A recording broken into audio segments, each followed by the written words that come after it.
l'Esprit de Dieu descendre comme une colombe et venir sur lui. Et des cieux, une voix disait, celui-ci est mon Fils bien-aimé, en qui je trouve ma joie. Acclamons de la parole de Dieu.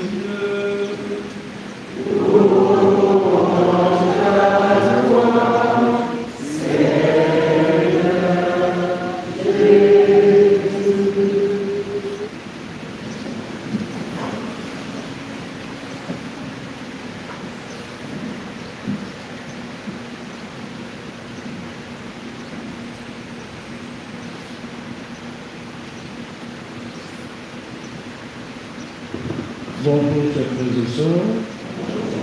Voilà, veuillez excuser ma voix de cassée.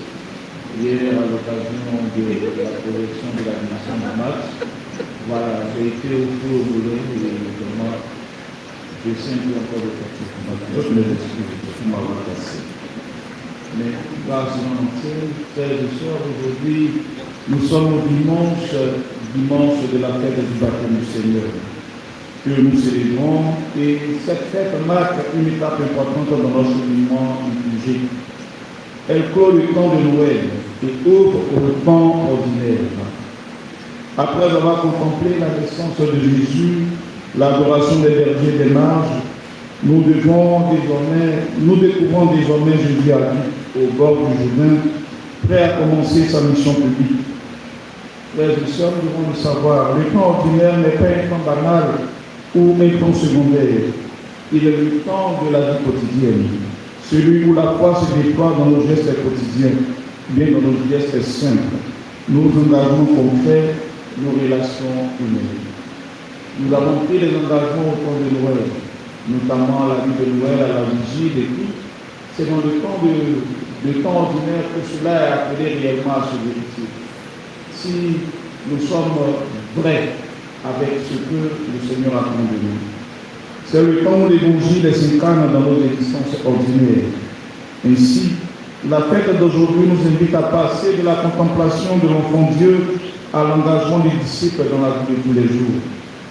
Dans l'évangile selon saint Marc, Jésus se présente au Jourdain pour être baptisé par Jean.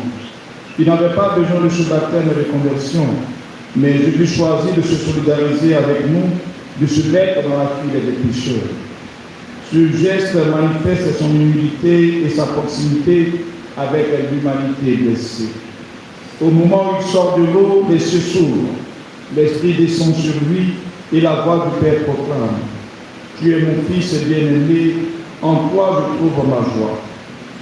Ce baptême, frères et sœurs, est également une épiphanie, c'est-à-dire manifestation de Dieu. Mais ici, c'est une manifestation trinitaire. Le Christ reçoit le baptême, Dieu tend, l'Esprit Saint descend. Le Père, le Fils et l'Esprit se révèlent ensemble dans le baptême du Seigneur. Ils inaugurent la mission de Jésus, annoncer la bonne nouvelle, guérir, libérer, sauver. Frères et sœurs, si nous célébrons aujourd'hui le baptême de Jésus, c'est aussi pour découvrir le sens de notre baptême.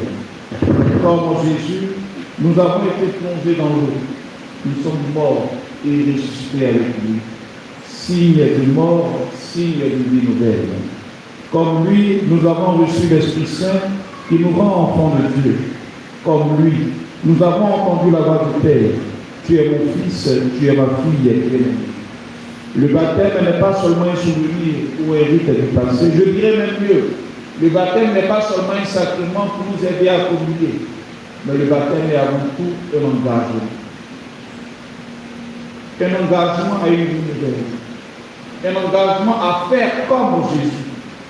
Un engagement à une transformation intérieure qui doit impacter notre vie de tous les jours. Le baptême est une grâce permanente, une identité qui nous accompagne chaque jour. Être baptisé, frères et sœurs, c'est accepter désormais de vivre en enfant de Dieu. C'est témoigner de l'amour de Dieu, c'est refuser le mal, c'est choisir la lumière. Est-ce que nous nous souvenons encore? La deuxième lecture nous rappelle que Jésus a